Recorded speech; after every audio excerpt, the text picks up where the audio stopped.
মাত্র 10,000 টাকার লোভ যে জীবনের সবচেয়ে বড় ভুল হতে পারে, তা কি কেউ আগে থেকে বুঝতে পারে? এক রহস্যময় কবিরাজের প্রলোভনে পড়ে মাঝরাতে পাহাড়ি আদিবাসীদের শ্মশান থেকে সদ্য আত্মহত্যা করা এক মেয়ের পোড়া লাশের অংশ চুরি করতে যাওয়া। চাঁদের আলোয় ছায়ের স্তূপ থেকে সেই জিনিসটা হাতে নিতেই চারপাশের পরিবেশ যেন আচমকা ভয়ঙ্কর হয়ে ওঠে। হঠাৎ পেছন থেকে ভেসে আসে এক অদ্ভুত করুণ কণ্ঠ, ওটা নিও না, রেখে যাও। তারপর শ্মশানের সেই রাতের ভয়ালো রূপ আর অদৃশ্য কিছুর ভয়ঙ্কর আক্রোশ থেকে সেই তরুণ কি আদৌ বাঁচতে পেরেছিল? আমি ফাহিম, আমি ডিগ্রি 2য় বর্ষের ছাত্র। আমি 2023 সালের শেষ দিক থেকে ভূত.কমের সাথে আছি। নিয়মিতই ভূত.কম শোনা হয় ডাউনলোড করে। বহুদিন ভেবেছি একটা ঘটনা শেয়ার করব, তবে হয়ে ওঠেনি।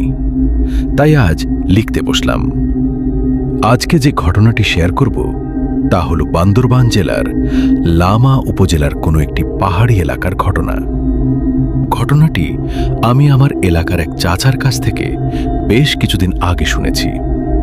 আমি ওনার নাম এবং এলাকার ঠিকানা উল্লেখ করতে চাই না, তবে ঘটনার শেষে আমার ঠিকানা সহ পুরো ঠিকানা আমি শেয়ার করব।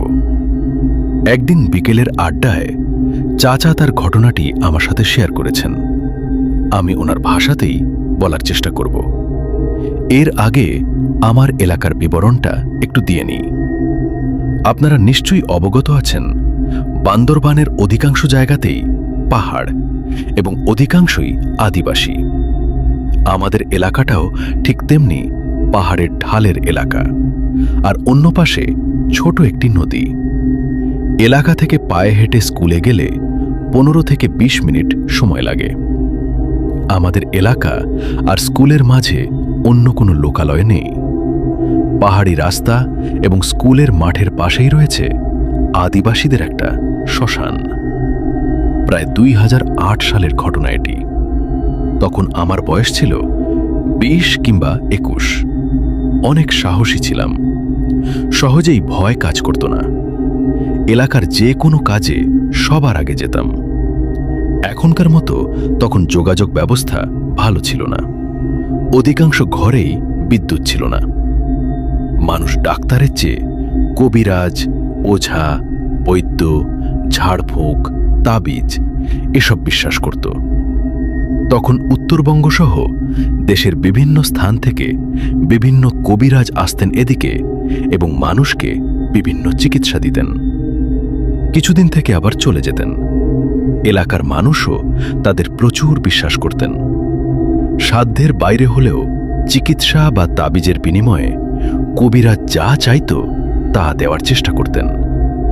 তখন কবিরাজদের বেশ নামডাক ছিল, ডিমান্ডও ছিল বলা যায়। এমনি একদিন এলাকায় এক মাঝবয়সী কবিরাজ আসলেন। কবিরাজকে দেখে এলাকার মানুষ বেশ আনন্দিত। কবিরাজ যেদিন এলাকায় আসলেন তার আগের দিন পাশের এলাকার এক আদিবাসীর মেয়ে আত্মহত্যা করে মারা যায়। তার বয়স ছিল 22 বছর। কী কারণে আত্মহত্যা করেছিল তা সঠিক জানা যায় না, তবে গলায় ফাঁস দিয়ে মারা গেছে এটুকু জানা যায়। সেদিন ছিল শনিবার।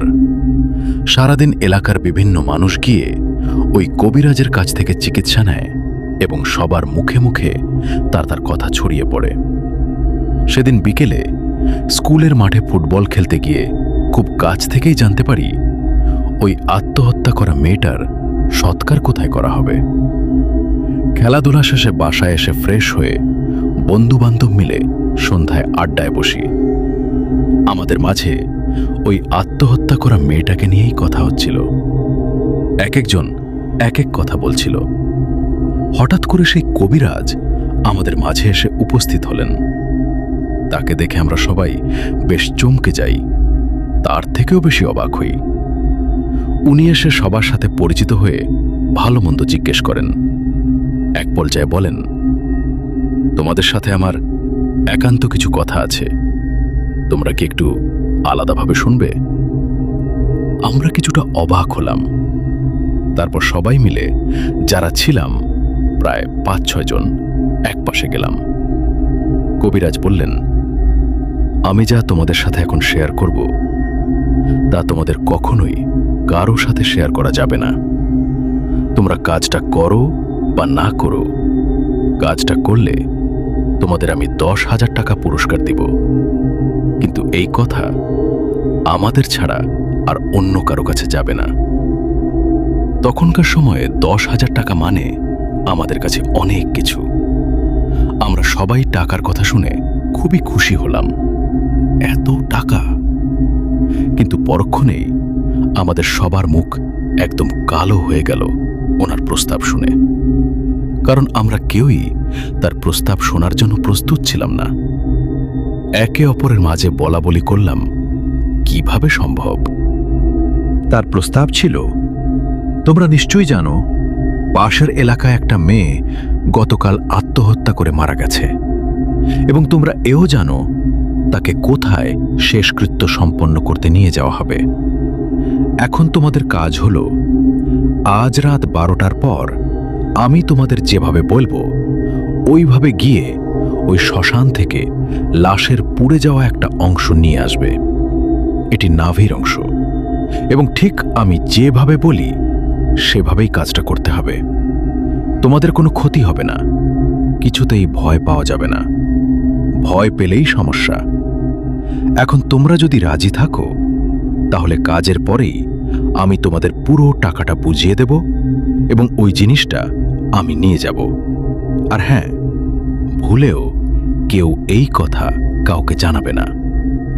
কবিরাজের এই প্রস্তাব শুনে নিজেদের মধ্যে আমরা বলাবলি করে তাকে মানা করে দিলাম। সবার চেহারায় ভয় ও আতঙ্ক স্পষ্ট দেখা যাচ্ছিল। সবার উত্তর শুনে কবিরাজ বলল, দেখো, টাকাটা তো আমি দেবই, লাগলে 5,000 টাকা আমি এখনই অগ্রিম দিতে রাজি আছি। কিন্তু সবাই একসাথে মানা করে দিল, এই কাজ আমাদের দ্বারা করা সম্ভব না। তারপর কবিরাজ হাসি মুখে বলল, যাই হোক, তোমরা না করলে আর কি। আবারও বলছি, আমাদের মাঝে এই যে কথাগুলো হলো কাউকে যেন বলবে না। আমরাও তাকে আশ্বস্ত করি কাউকে কিছু বলবো না। পরে কবিরাজ ওখান থেকে চলে যায়। আমরা নিজেদের মধ্যে এই বিষয়টা নিয়ে তেমন একটা আর বলাবলি করিনি। এশার আজান দেওয়ার পর বন্ধুরা যে যার মতো বাসায় চলে যায়। আমিও আমার মতো চলে যাই, কিন্তু ওনার 10,000 টাকার লোভ আমার মাথা থেকে কিছুতেই নামছিল না। আমার ভেতর তখন ভয়ের চেয়ে টাকার লোভ বেশি কাজ করছিল। আমি তখন নিজে নিজে সিদ্ধান্ত নিয়ে ফেলি যে যাই হোক না কেন আমি কাজটি করব এবং টাকাটা আমার চাই। রাত 9টার দিকে আমি কবিরাজের সাথে একা গিয়ে দেখা করি। তাকে আমি বলি, আমি আপনার প্রস্তাবে রাজি, কিন্তু আমার যাতে কোনো ক্ষতি না হয় সেই দিকটা আপনার দেখতে হবে। কবিরাজ রাজি হয়ে যায়। তখন সে আমাকে আমার বন্ধুদের কথা জিজ্ঞেস করে। আমি বলি, ওরা কেউ জানে না, আমি চাই না ওরা জানুক। কবিরাজ আমাকে আশ্বস্ত করল, কিভাবে কাজটি করতে হবে তা আমার সাথে শেয়ার করল। রাত ঠিক 12টার পর তুমি ওখানে যাবে, কেউ যেন টের না পায়। একা যাবে। শ্মশানে ঢোকার সময় একেবারে অন্যভাবে ঢুকতে হবে। গায়ে কোনো কাপড় রাখা যাবে না। পেছন থেকে কেউ ডাকলে পেছন ফিরে তাকাবে না। আর ওই জিনিসটা নিয়ে সোজা চলে আসবে, পেছনে ফিরে তাকাবে না। কবিরাজের কথা শুনে ওনার কাছ থেকে বিদায় নিয়ে আমি চলে আসি। মনের মধ্যে কেমন যেন একটা অন্যরকম অনুভূতি হচ্ছিল। বাসায় এসে খাওয়া দাওয়া শেষ করে রাত 12টা বাজার অপেক্ষা করছিলাম। মনের ভেতর ভয় কাজ করছিল। উচিত অনুচিত ভাবতে ভাবতে রাত 12টা বাজল। আল্লাহ নাম নিয়ে কাজ সফল করার উদ্দেশ্যে বের হয়ে গেলাম। আকাশে পুরো চাঁদের আলো ছিল। চারপাশটা বেশ ভালোভাবে দেখা যাচ্ছিল। রাস্তার এক পাশে পাহাড়, অন্য পাশে নদী আর রাস্তার চারপাশে ঘন জঙ্গল। যাওয়ার পথে বারবার মনে হচ্ছিল আশেপাশের জঙ্গল, গাছপালা, বাঁশ ঝাড়গুলো আজ যেন জীবন্ত হয়ে উঠেছে। তারা যেন কিছু বলতে চায়, আমাকে বাধা দিতে চায়। বারবার মনে হচ্ছিল আমাকে যেন বারণ করছে ওদিকে না যেতে। আশেপাশে কোনো বাড়িঘর নেই, জনশূন্য পরিবেশ। ভয়কে পাত্তা না দিয়ে চলেই আসলাম শ্মশানে। কবিরাজের কথা মতো আমি শ্মশানে প্রবেশ করি। প্রবেশ করার সাথে সাথে আমি খেয়াল করলাম চারিদিকের বাতাসটা আরো কয়েক গুণ জোরে বইতে শুরু করল। চারপাশটা কেমন যেন অন্ধকার হয়ে গেল। চারপাশ থেকে শত শত শেয়ালের ডাক ভেসে আসছিল। মনে হচ্ছে আমার খুব কাছেই ওরা ডাকছে। কেমন যেন একটা অস্বস্তিকর পরিবেশ বিরাজ করছিল। আমি এগিয়ে যেতে লাগলাম। খুব সহজেই লাশ পোড়ানোর ওই স্থানে আমি পৌঁছে গেলাম। আমি বিকেলেই খেলার সময় দেখেছিলাম কোথায় লাশটি পোড়ানো হয়েছিল। চাঁদের আলোয় ছাইগুলো স্পষ্ট দেখা যাচ্ছিল। আমি নাভিটা খুঁজে পেতে খুব একটা কষ্ট করলাম না। নাভিটা হাতে নিয়ে আমার সাথে থাকা পলিথিনের কাগজ দিয়ে সেটাকে মুড়ে ফেলি। সাথে সাথে পরিবেশটা আরও কয়েক গুণ ভয়ঙ্কর হয়ে ওঠে। এবার শুধু শেয়ালের ডাক নয়, মনে হচ্ছিল পুরো বনের সব পশু পাখি যেন ডাকতে শুরু করেছে। আমার দিকে এগিয়ে আসছে সব কিছু ভেঙে চুরে। আমি শ্মশান থেকে বের হওয়ার জন্য হাঁটা শুরু করলাম, কিন্তু কিছুতেই আমার পা সামনের দিকে চলছিল না। অনেক জোরে বাতাস বইছিল। তখনই আমি শুনতে পেলাম পেছন থেকে খুব নরম এবং করুণ স্বরে কোনো একটা মেয়ে বলছে, ওটা নিও না, রেখে যাও। ভয়ঙ্কর কান্না মিশ্রিত কণ্ঠ। আমি প্রচণ্ড ভয় পেলাম। অনেক বড় ভুল হয়ে গেছে, আর কখনোই ভুল করব না। আল্লাহর কাছে ক্ষমা চাইলাম। আল্লাহ যেন আমাকে ক্ষমা করেন। আরও দেখতে পেলাম পাহাড় থেকে বড় বড় আগুনের গোলা আমার দিকে এগিয়ে আসছে এবং একদম কাছে এসে মিলিয়ে যাচ্ছে। কোনো রকমে পেছনে না তাকিয়ে শ্মশান থেকে বের হয়ে বাড়ির উদ্দেশ্যে দৌড়াতে লাগলাম। পথের মধ্যে বেড়াল, বানর, শেয়াল, বিভিন্ন পশু পথ আটকাচ্ছিল। মনে হচ্ছিল আমার সাথে সমানতালে তারা দৌড়াচ্ছে। কেউ আমাকে আটকানোর চেষ্টা করছে, কিন্তু কোনো কিছুকেই পাত্তা না দিয়ে, আমি কোনো কিছুতে মনোযোগ না দিয়ে দৌড়ে বাসায় চলে আসি। বাসায় এসে হাত মুখ ধুয়ে বাসার ঘড়িতে তাকিয়ে দেখি রাত 3টে বাজে। আমি অবাক হয়ে যাই, কিভাবে সম্ভব? রাত 3টে। 3 ঘন্টা আমি শ্মশানে ছিলাম। প্রচুর পরিমাণে শরীর কাঁপছিল। শরীর দিয়ে বৃষ্টির মতো ঘাম ঝরছিল। নাভিটাকে জানালার কাছে রেখে আমি ঘুমিয়ে যাই। রাতে আর কিছুর খবর নেই। পরের দিন সকালে ঘুম থেকে উঠে যা দেখলাম তা দেখার জন্য আমি মোটেও প্রস্তুত ছিলাম না। আমি দেখলাম শরীরে প্রচুর জ্বর। আমার পেট ফুলে গেছে। নাভির জায়গাটায় প্রচণ্ড ব্যথা। বাবা বলল, শেষ রাতে আমার রুম থেকে কিসের একটা আওয়াজ শোনা যাচ্ছিল। কেউ যেন কিছু চাইছে, আকুতি মিনতি করছে। বাবার কথা শুনে আমার আর বোঝার বাকি রইল না কি ঘটেছে। ভয়ে আমি পরিবারকে সত্য বলার সাহসটা পেলাম না। বন্ধুরা দেখতে আসে আমাকে। আমি কবিরাজের কথা জিজ্ঞেস করি। ওরা বলে, সকাল থেকে কবিরাজকে এলাকায় দেখা যাচ্ছে না। এই কথা শোনার পর আমার ভয় শতগুণ বেড়ে যায়। মনে মনে ভাবছিলাম, এ কি করলাম আমি সামান্য কিছু টাকার লোভে। বিকেলে হুজুরের কাছে নিয়ে গেল। হুজুর পেট ব্যথার পানি পড়া দিল, তাবিজ দিল, আর জ্বরের জন্য আব্বু ডাক্তারের কাছ থেকে ওষুধ আনলেন। নাভির ওই অংশটা আমি জানালার কাছে লুকিয়ে সেদিনের মতো ওষুধ খেয়ে ঘুমিয়ে পড়লাম। কিন্তু রাত 12টার পর একটা অদ্ভুত আওয়াজে হঠাৎ চমকে উঠলাম। কেউ যেন বাড়ির চারপাশে অনবরত ঘুরছে, আর কিছু একটা চাইছে। এগুলো শুনতে শুনতে কখন যে আমার ঘুম ভেঙে যায় বলতে পারি না। সকালে ঘুম ভাঙার পর দেখি পেট আরো ফুলে গেছে, জ্বর সামান্য কমেনি। বাবা মা ভাইরা মিলে আলোচনা করে রাতে নাকি বাসার ভেতরে বিভিন্ন রকমের আওয়াজ শোনা যায়। যখন কেউ খোঁজে তখন আর কোনো কিছু মেলে না। আমার মনে ওই আওয়াজটা সব সময় ভাসতে থাকে। আমি কাউকে সত্যিটা বলতে পারছিলাম না, কিভাবে বা বলবো। এভাবে আরো 3 দিন কেটে যায়, কিন্তু শরীরের অবস্থা আরো খারাপের দিকে। পেটের ব্যথায় হাঁটতেই পারি না, পেট অনেকটা ফুলে গেছে, কিছু খেতে পারি না। প্রত্যেক রাতেই কিছু না কিছু খারাপ ঘটেই। বাসার সবাই রাত হলে আতঙ্কের মধ্যে থাকে, সবাই আমাকে নিয়ে চিন্তিত। পরে এলাকার হুজুর পরামর্শ দিলেন ভালো একজন আলেমের সাথে যোগাযোগ করতে, যারা জিন নিয়ে কাজ করেন। এদিকে 1 সপ্তাহ হয়ে গেল, কিন্তু ওই কবিরাজের কোনো দেখা নেই।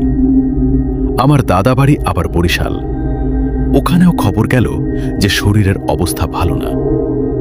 দাদা চাচারা সব শুনে বললেন আমাকে ওখানে নিয়ে যেতে। ওনাদের ওখানে ভালো মাওলানা আছেন যারা জিন নিয়ে কাজ করে থাকেন। কথা বলার পরের দিনই আমাকে বরিশালে নিয়ে যাওয়া হয়। 3 দিন শরীরের অবস্থা খারাপ থেকে খারাপের দিকে যাচ্ছিল। বরিশালে গিয়ে চাচা সহকারে আমি আর বাবা ওই আলেমের কাছে যাই। উনি আমাকে জিজ্ঞেস করেন কি হয়েছে, কিন্তু আমি সত্যিটা বলতে পারিনি, ভয় আর লজ্জায়। আমি অন্য একটি কারণ দেখিয়ে দিই। সব কথা শুনে ওই আলেম বলেন পরের দিন বিকেলে আমাকে নিয়ে ওনার সাথে দেখা করতে। এর মধ্যে উনি কোনো একটা উপায় বের করে ফেলবেন ওনার পালিত জিনের সাথে পরামর্শ করে। ওই দিন চলে আসি। পরের দিন কথা মতো বিকেলে আমি যাই আলেমের ওখানে। উনি যা বলেন তা শুনে আমার মাথা নিচু হয়ে যায়। আর কোনো উপায় ছিল না। আলেম সাহেব বাবা এবং চাচাকে একে একে সব সত্যি বলতে লাগলেন, কেন এমন হয়েছে, আমি কি করেছি ইত্যাদি। আলেম সাহেব বলেন সেদিন আপনার ছেলে খারাপ জিনের পাল্লায় পড়েছে, ওকে একবার নিশানা করলে আর ছাড়বে না। আমি নাকি আমার সাহসের কারণে বেঁচে গিয়েছি, কারণ এত কিছুর পরও আমি পেছনে ফিরে তাকাইনি। নিশ্চয়ই আমার সাথে আমার বাবা মায়ের দোয়া ছিল।